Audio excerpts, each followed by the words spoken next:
रहीम अस्सलाम वालेकुम। कैसे हैं स्टूडेंट आप लोग? हम लोगों ने जो है इससे पहले 7 लेक्चर तक हम लोग पढ़ चुके हैं। ठीक है, अब हमने नेक्स्ट अपना जो है स्टार्ट करना है। कंडेंसेशन रिएक्शंस हम पढ़ रहे थे, आपको पता है कंडेंसेशन क्या होता है। एसिड कंडेंसेशन पहले हमने पढ़ी, अब हम बेस कंडेंसेशन पढ़ रहे थे। एक्चुअली इसमें हम ये पढ़ रहे हैं कि ऑर्गेनिक रिएक्शंस कैटलिस्ट की मौजूदगी में कैसे होते हैं। मतलब यहाँ पे base as a catalyst use की जा रही है। ठीक है, और कैसे कौन कौन से रिएक्शन इसमें होते हैं। थोड़े से इससे पहले हमने स्टॉप रिएक्शन पढ़ा है, टॉल्वीन रिएक्शन पढ़ा है, कंडेंसेशन रिएक्शन पढ़े हैं, क्रॉस कंडेंसेशन, सेल्फ कंडेंसेशन। तो आज का जो हमारा टॉपिक है वो है डार्जन कंडेंसेशन रिएक्शंस। ठीक है, इसमें क्या होता है कि एल्डिहाइड कीटोन जो है वो किसके साथ रिएक्ट करते हैं? हेलो एस्टर्स के साथ। ठीक है, हेलो एस्टर के साथ रिएक्ट करते हैं और अल्फ़ा बीटा इपॉक्सी एस्टर या फिर ग्लाइसिडिक एस्टर बनता है।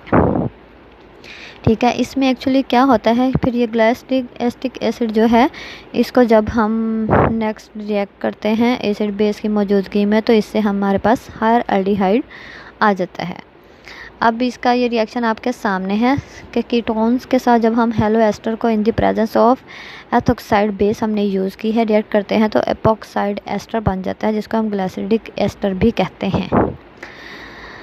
ठीक है, अब यहाँ पे जो है इसका मैकेनिज़्म क्या होता है।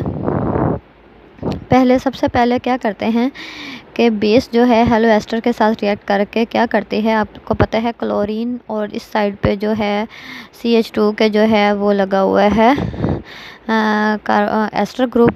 तो वो क्या करता है कि ये CH2 जो है इसको मोर एसिडिक कर देता है। दोनों इलेक्ट्रॉन विथड्रॉइंग ग्रुप लगे हुए हैं जो इलेक्ट्रॉन्स को अपनी तरफ खींचते हैं। तो ये CH2 जो है इसके साथ जो प्रोटॉन लगे हुए हैं CH2H2 जो है ये दोनों मोर एसिडिक हो जाते हैं, वो इजीली रिमूव हो सकते हैं। जब हम इसमें बेस डालते हैं तो बेस इजीली प्रोटॉन को एक्सट्रैक्ट कर देती है, विद अपने इलेक्ट्रॉन दे देती है और प्रोटॉन को एक्सट्रैक्ट कर लेती है। अच्छा, ये इसलिए फिर इसके ऊपर क्या आ जाता है, नेगेटिव चार्ज आ जाता है। ये नेगेटिव स्पीशी बन जाती है। ये फिर जो है ये कार्बोनल कार्बन के ऊपर अटैक करती है। कार्बन डबल बॉन्ड जो है वो शिफ्ट हो जाता है ऑक्सीजन के ऊपर और नेगेटिव चार्ज आ जाता है। नेक्स्ट स्टेप में क्या होता है कि ऑक्सीजन नेगेटिव चार्ज जो है वो एडजेसेंट कार्बन के ऊपर अटैक करता है और यहाँ से क्लोरीन को निकाल देता है और एपॉक्साइड्स बन जाता है। ठीक है, कि एक साइक्लिक स्ट्रक्चर होती है, इसको हम एपॉक्साइड कहते हैं। ठीक है, अल्फ़ा बीटा एपॉक्सी एस्टर हम इसको कहते हैं, या ग्लाइसिडिक एस्टर भी कहलाते हैं, ग्लाइसिडिक एस्टर भी कहता है। ठीक है, कहलाता है ये। जब हम इसमें बेस डालते हैं, आपको पता है सोडियम हाइड्रोक्साइड वाटर की मौजूदगी में रिएक्शन हो रहा है, तो ये जो है एस्टर है ये किस में चेंज हो जाता है, एसिड में चेंज हो जाता है। फिर जब हम इसकी एसिडिक हाइड्रोलिसिस करते हैं तो इसमें से कार्बन डाइऑक्साइड गैस निकल जाती है और ये जो है किस में चेंज हो जाता है,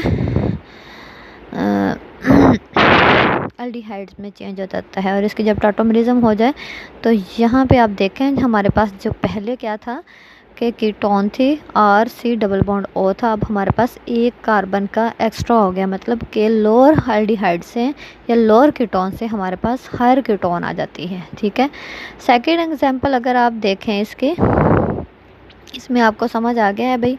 अगर कोई प्रॉब्लम है तो आप मेरे से क्वेश्चनिंग कर सकते हैं। ठीक है, अब नेक्स्ट हमारे पास हमने जो एग्जांपल ली है वो क्या है, बेंज़ोएल्डिहाइड है। ठीक है, फिनाइल एस्टल्डिहाइड। इसका हम किसके साथ रिएक्शन करा रहे हैं, क्लोरो इथाइल एसीटेट के साथ। ठीक है, हेलो एस्टर है ये। अब इसमें क्या है, इसमें आप देखें पहले हमने कीटोन के साथ रिएक्शन करवाया, अब हम एल्डिहाइड के साथ रिएक्शन करवा रहे हैं। ठीक है, अब इसमें क्या है, आप देखें हमारे पास हमने बेंज़ोएल्डिहाइड लिया है और इसका किस रिएक्शन जब हम हेलो एस्टर के साथ करते हैं तो एक एडिशनल CH2 ग्रुप इसमें ऐड हो जाता है। मतलब फिनाइल एस्टल्डिहाइड बन जाता है किससे, बेंज़ोएल्डिहाइड। मतलब लोअर कीटोन एल्डिहाइड से हायर एल्डिहाइड बन जाता है। अब इसमें भी सेम प्रोसीजर है कि सबसे पहले हेलो एस्टर जो है वो बेस के साथ रिएक्ट करके प्रोटॉन एक्सट्रैक्ट करते हैं और उसके ऊपर इनोलेटाइन बना देते हैं और ये जो फिर नेगेटिव आइन है, इनोलेट आइन है, ये अटैक करता है किस पे, कार्बोनाइल कार्बन पे, और सी डबल बॉन्ड ओ जो है वो ऑक्सीजन पे शिफ्ट हो जाते हैं। फिर ऑक्सीजन जो है के ऊपर जो नेगेटिव चार्ज होता है वो एडजेसेंट कार्बन के ऊपर अटैक करता है और वहाँ से क्लोरीन को निकाल देता है और इस तरह हेलो एस्टर बन जाता है। जब हम इस हेलो एस्टर की बेसिक हाइड्रोलिसिस करते हैं तो एस्टर जो है वो एसिड में चेंज हो जाता है। इसी तरह जब हम एसिडिक हाइड्रोलिसिस करते हैं इसकी, तो जो है इसमें क्या है, कार्बोक्सिलिक ग्रुप जो है इसमें से कार्बन डाइऑक्साइड रिलीज़ हो जाती है और इसमें क्या हो जाता है, एल्डिहाइड, हर एल्डिहाइड हमारे पास आ जाता है। ठीक है, समझ आ गई इसके। अब नेक्स्ट जो है सेकंड हमारा जो है टॉपिक जो है इसमें नोवेंजल कंडेंसेशन है या नोवेंजल रिएक्शन कहते हैं। It involve the condensation of aldehyde with malonic ester. ठीक है, कि मेलोनिक एस्टर, पहला जो था हमने हेलो एस्टर के साथ रिएक्शन करवाया है, ये एल्डिहाइड का रिएक्शन किसके साथ है, मेलोनिक एस्टर के साथ। और इसमें बनता क्या है, alpha beta unsaturated carboxylic acids बनते हैं इन दी प्रेजेंस ऑफ पाइपरिडीन, के पाइपरिडीन वीक बेस है और हम इसको यूज़ करते हैं एज ए कैटलिस्ट यहाँ पे। सबसे पहले पाइपरिडीन जो है मेलोनिक एस्टर के साथ रिएक्ट करके क्या करते हैं, इजीली यहाँ से प्रोटॉन एक्सट्रैक्ट कर लेती है और इनोलेट आइन बना देती है। ये जो इनोलेट आइन है ये कार्बोनाइल कार्बन पे अटैक करता है और C double bond O shift हो जाता है ऑक्सीजन के ऊपर। ठीक है, फिर क्या होता है, इसकी प्रोटोनेशन हो जाती है, प्रोटॉन जाके उसके साथ लग जाता है, OH बन जाता है और फिर नेक्स्ट क्या होता है कि वाटर का मॉलिक्यूल इसमें से रिमूव होता है और C double bond CH double bond C बन जाता है। ठीक है, फिर बेसिक हाइड्रोलिसिस, बेसिक की मौजूदगी में इसकी बेस की मौजूदगी में इसके रिएक्ट करता है तो ये एस्टर जो है किसमें चेंज हो जाता है, एसिड में चेंज हो जाता है। और फिर जब हम इसको हीट करते हैं जस्ट, तो क्या होता है कि एक कार्बोक्सिलिक एसिड रिमूव हो जाता है और सिनेमिक एसिड जो है वो हमारे पास आ जाता है। वो कहता है कि instead of malonic ester we can also use malonic acid. ठीक है, हम मेलोनिक एस्टर की बजाय मेलोनिक एसिड भी यूज़ कर सकते हैं, लेकिन मेलोनिक एसिड के साथ जब हम रिएक्ट करेंगे तो इसकी product as compare to malonic ester से कम आएगी। ठीक है, अब इसमें भी सेम ऐसे ही होगा कि पाइपरिडीन ने क्या किया, प्रोटॉन को एक्सट्रैक्ट कर लिया, बेस था और इसके ऊपर नेगेटिव चार्ज, अगर ये नेगेटिव चार्ज जो है कार्बोनाइल कार्बन के ऊपर अटैक करता है और इस तरह ऑक्सीजन के ऊपर नेगेटिव चार्ज आ जाता है। बेस जब हम एसिड की मौजूदगी में एसिड डालते हैं तो वो प्रोटोनेशन हो जाती है और इसके बाद माइनस वाटर का मॉलिक्यूल रिमूव होता है और कार्बन कार्बन डबल बॉन्ड बन जाता है। और जब हम इसको हीट करते हैं तो वो इसमें चेंज हो जाता है, 1 कार्बोक्सिलिक ग्रुप जो है वो रिमूव होकर सिनेमिक एसिड में चेंज हो जाता है। नेक्स्ट इसमें क्या है, वो कहते हैं कि this reaction is also more useful for aromatic aldehyde as compare to aliphatic aldehyde. के एरोमेटिक एल्डिहाइड के साथ रिएक्शन जो है वो ईजी होता है as compare to aromatic aldehydes की बजाय। आपको पता है कि एलिफेटिक एल्डिहाइड जो है, एरोमेटिक एल्डिहाइड जो है वो मोर रिएक्टिव होते हैं as compare to aliphatic aldehyde से। अब इसमें वो कहता है कि एलिफेटिक एल्डिहाइड जो है कि एडिशन रिएक्शन इसी में सेम होता है, मतलब रिएक्शन होता है, लेकिन इसमें जो प्रोडक्ट आती है वो कम आती है as compare to aromatic aldehydes की बजाय। ठीक है, अब एलिफेटिक एल्डिहाइड्स जो हैं आपको पता है CH3 ग्रुप होता है जो कि इलेक्ट्रॉन डोनेटिंग ग्रुप होता है, वहाँ पे बेंजोइक ग्रुप लगा होता है जो कि इलेक्ट्रॉन विड्रॉइंग ग्रुप होता है। ठीक है, इसलिए जो है कार्बोनाइल कार्बन पे अटैक करना उसमें एज ईजी होता है एज़ कम्पेयर टू एलिफेटिक से। मैकेनिज़्म इसका भी सेम है जैसा कि आपने ऊपर पढ़ा है कि सबसे पहले पाइपरिडीन क्या करेगी कि प्रोटॉन को एक्सट्रैक्ट करेगी, नेगेटिव चार्ज आ जाएगा और ये नेगेटिव चार्ज जो है ये कार्बोनाइल कार्बन के ऊपर अटैक करेगा और ऑक्सीजन के ऊपर नेगेटिव चार्ज आ जाएगा, फिर इसकी प्रोटोनेशन हो जाएगी और फिर इसमें से वाटर का मॉलिक्यूल जो है हम रिमूव कर देते हैं और कार्बन कार्बन डबल बॉन्ड बन जाता है। ठीक है, फिर जो है सेकंड प्रोटॉन जो है वो भी रिमूव हो जाता है उसमें से। ठीक है, मेलोनिक एस्टर जो है जो सेकंड उसके ऊपर दोबारा अटैक करता है another molecule of malonic ester का, तो फिर क्या होता है जी, नेगेटिव चार्ज आ जाता है और फिर प्रोटोनेशन हो जाती है CH। इस तरह एडिशनल प्रोडक्ट भी बन जाता है। मतलब कि एलिफेटिक में होता क्या है कि सेकंड मेलोनिक एस्टर जो है सेकंड मॉलिक्यूल भी उसके ऊपर अटैक करके एडिशनल प्रोडक्ट बना देता है कि डिज़ायर प्रोडक्ट के साथ साथ हमारे पास साइड प्रोडक्ट भी आ जाते हैं। वो कहता है ketone does not undergo the Knoevenagel reactions, कि मोस्टली हमने अभी पढ़े हैं कि एल्डिहाइड्स जो हैं वही रिएक्शन करते हैं, नोवेंजल कीटोन्स नहीं करते। ठीक है, अब इसमें भी जो एरोमेटिक एल्डिहाइड्स हैं वो ज़्यादा इजीली रिएक्ट करते हैं as compare to aliphatic. Aromatic aldehydes का प्रोडक्ट ज़्यादा होती है और इसमें जो एलिफेटिक एल्डिहाइड है उसमें साइड प्रोडक्ट भी बनते हैं। अब कीटोन में वो कहता है कि अगर नोवेंजल रिएक्शन हमने करवाना हो तो इसके लिए हम क्या करते हैं कि मेलोनिक एस्टर की बजाय या इसका मेलोनिक एसिड की बजाय हम यहाँ पे सायानो एस्टिक एसिड या फिर सायानो एस्टिक एस्टर यूज़ करते हैं, जो कि इलेक्ट्रॉन विथड्रॉइंग ग्रुप उसके दूसरी साइड पे भी लगा हुआ है, जो उसको इजीली मोर रिएक्टिव कर देता है, जिसकी वजह से वो कीटोन के साथ भी रिएक्ट कर रहता है, which contains more highly reactive hello hydrogen. ठीक है, अब जो इसका हाइड्रोजन है वो मोर एसिडिक है, ठीक है, मोर रिएक्टिव है। जैसे ही हम बेस सिंपल बेस इसमें डालेंगे तो CH को क्या करेगा, रिमूव कर देगा नेगेटिव चार्ज को, और ये जो नेगेटिव चार्ज है सायानो ग्रुप का वो अटैक करेगा कार्बोनाइल कार्बन पे, और सेम फिर उसमें से वाटर वाटरनेशन हो जाएगी। उसके बाद फिर वाटर का मॉलिक्यूल रिमूव होगा और जो है हमारा मेन प्रोडक्ट बन जाएगा। It is because ketone is less reactive than aldehyde and also due to steric effect, कि इसमें दोनों स्टेरिक इफेक्ट भी इन्वॉल्व होता है और जो है लेस रिएक्टिव भी है, ये भी आपको पता है। इसलिए जो है ये क्या करती है, इजीली अटैक नहीं करती। इसके लिए हमें more strong electron withdrawing group अगर उसके साथ लगा होगा, जो कि सायानो है, सायानो एस्टर हम यूज़ करते हैं।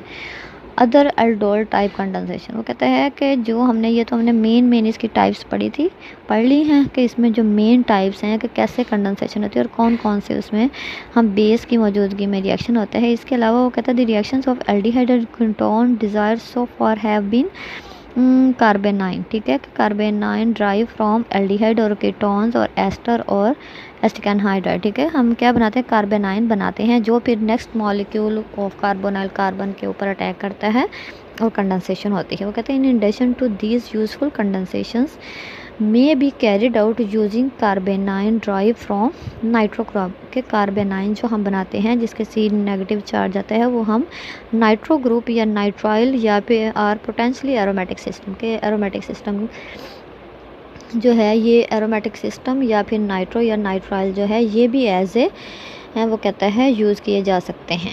अब नाइट्रो कंपाउंड्स, नाइट्रोमीथेन उसने कहा condense with aldehyde in the presence of base to give beta hydroxy nitro compounds देते हैं। देखें ये आपके सामने है, मिथाइल कीटोन है, नाइट्रो कीटोन है सॉरी।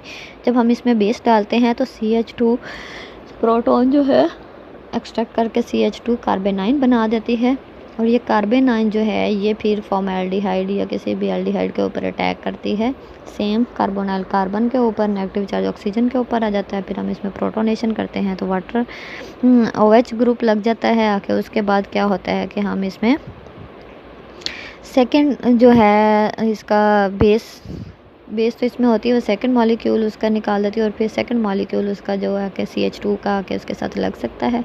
ठीक है, इस तरह जितनी पॉसिबिलिटी होती हैं CH2OH एक और आके लग जाएगा। ठीक है, फिर इसमें जो है एसिड की मौजूदगी में क्या होता है, ये बन जाता है, और फिर हम बेस डालेंगे तो कि जैसे CH3 है, मिथाइल नाइट्रोमीथेन है, तो तीनों के तीनों जो मॉलिक्यूल हाइड्रोजन के हैं वो इसमें से एक्सट्रैक्ट हो जाएंगे कि बेस उसको एक्सट्रैक्ट कर लेगी 1 बाय 1, और 3 मॉलिक्यूल फॉर्मल्डिहाइड के उसके अंदर क्या हो जाएंगे, ऐड हो जाएंगे। ठीक है, और ये ट्राई मिथाइलो डेरिवेटिव बन जाता है, मिथाइलोल डेरिवेटिव्स बन जाता है। ठीक है, जिसमें CH2OH CH2OH CH2OH और NO2 लगा होता है। ठीक है, अब नेक्स्ट जो है इसमें एरोमेटिक एल्डिहाइड के साथ रिएक्शन करवाया हुआ है। ये देखें कि नाइट्रोमीथेन जब हम बेस की मौजूदगी में डालते हैं तो सेम वहाँ से वो प्रोटॉन को एक्सट्रैक्ट करके उसके ऊपर इनोलेटाइन बना देती है, कार्बेनाइन बना देती है। ये कार्बेनाइन जो है ये फिर कार्बोनाइल कार्बन के ऊपर अटैक करता है और जो है नेगेटिव चार्ज आ जाता है और प्रोटोनेशन हो जाता है, ऑक्सीजन जो है OH ग्रुप में चेंज हो जाता है। और फिर जो है जब इसमें से वाटर का मॉलिक्यूल एक्सट्रैक्ट करते हैं तो C डबल बॉन्ड इसके अंदर इंट्रोड्यूस हो जाता है। इसको alpha beta unsaturated nitro compound, जैसे उसमें अल्फ़ा बीटा अनसैचुरेटेड एल्डिहाइड या कीटोन्स कहते हैं, इसमें alpha beta unsaturated nitro compounds बन जाते हैं। ठीक है, यहाँ इसको नाइट्रोस्टायरीन भी कहते हैं। अब ना आगे है नाइट्राइल, कि नाइट्राइल के साथ जब हम रिएक्ट करें, नाइट्राइल, ठीक है, nitrile containing hydrogen atom behave similar as nitro compound, ठीक है, कि नाइट्राइल के साथ अगर CH2 ग्रुप लगा वो भी बिहेव, क्योंकि इलेक्ट्रॉन विड्रॉइंग ग्रुप लगा हुआ है, ये इसको मोर एस्टिक बना देता है और बेस की मौजूदगी में यहाँ से प्रोटॉन इजीली एक्सट्रैक्ट कर लेता है और इसको क्या बनाता है, कार्बेनाइन बना देता है, ठीक है। और ये रेजोनेंस स्टेबलाइज है, आपको पता है, ये आपको दिखाई गई है इसके रेजोनेटिंग फॉर्म्स भी। फिर ये क्या करता है, एल्डिहाइड या कीटोन्स पे अटैक करता है, कार्बोनाइल कार्बन के ऊपर, ऑक्सीजन के ऊपर नेगेटिव चार्ज आता है, प्रोटोनेशन हो जाती है, OH बन जाता है और उसमें से नेगेटिव चार्ज निकाला तो alpha beta unsaturated nitrile compound, जिसे alpha beta unsaturated nitro compound बनते हैं, या alpha beta unsaturated aldehyde ketones बनते हैं, इसी तरह alpha beta unsaturated nitrile compound बन जाएंगे। सिमिलरली वो कहता है कि पोटेंशियली एरोमेटिक सिस्टम जो है वो भी आपको पता है इलेक्ट्रॉन विड्रॉइंग ग्रुप के तौर पे काम करता है, कि जैसे इसके अंदर हम बेस डालते हैं तो वहाँ से नेगेटिव चार्ज जो है वो रिमूव हो सकता है, ठीक है। ये आपको उसकी रेजोनेटिंग फॉर्म्स सिखाई गई है। ये नेगेटिव चार्ज, ये जो कार्बेनाइन है ये भी अटैक कर सकता है कार्बोनाइल कार्बन के ऊपर और इस तरह करके इसमें जो है ऑक्सीजन के ऊपर नेगेटिव चार्ज आ जाएगा। मैकेनिज़्म इन सब के सेम है, जो पहले दिन से मैंने आपको मैकेनिज़्म बेस कंडेंसेशन के करवाए हैं, मैकेनिज़्म उसका सेम ही है, ठीक है। फिर उसमें क्या है कि OH लग जाता है और फिर क्या करता है कि यहाँ से माइनस वाटर मॉलिक्यूल निकल जाता है और डाई मिथाइल फ्लोरीन बन जाता है इसमें। इसी तरह वो कहता है कि नीचे जो कंपाउंड दिखाए गए हैं वो भी इसी कंडेंसेशन रिएक्शंस के थ्रू बनते हैं।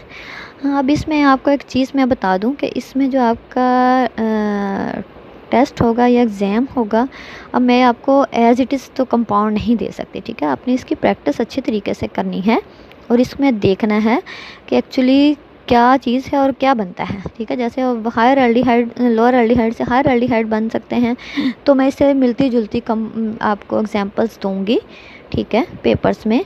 तो आप उसको, जब तक आपको इनके कंसेप्ट नहीं आएंगे, आपके जहन में नहीं होगा ये कौन सी कंडेंसेशन है, तब तक आप इसको नहीं कर पाएंगे, ठीक है। इसलिए अब जो है एग्ज़ाम जो है ओपन बुक एग्ज़ाम होगा आप लोगों का। अगर तो 15 जुलाई के बाद आपकी यूनिवर्सिटी ओपन ना हुई तो, अदरवाइज़ तो हम आपका पेपर एग्ज़ाम ही लेंगे। अदरवाइज़ ओपन बुक एग्ज़ाम होगा, उसमें आपको पता है कि फिर इससे मिलती जुलती हम एग्जांपल्स देंगे, आपको ऐसी नहीं देंगे। इसलिए इसकी अच्छी सी प्रैक्टिस करनी है और अगर इसमें से अगर कोई प्रॉब्लम है, कोई चीज़ समझ नहीं आई तो आप मेरे से डिस्कस कर सकते हैं। ओके स्टूडेंट, अल्लाह हाफ़िज़।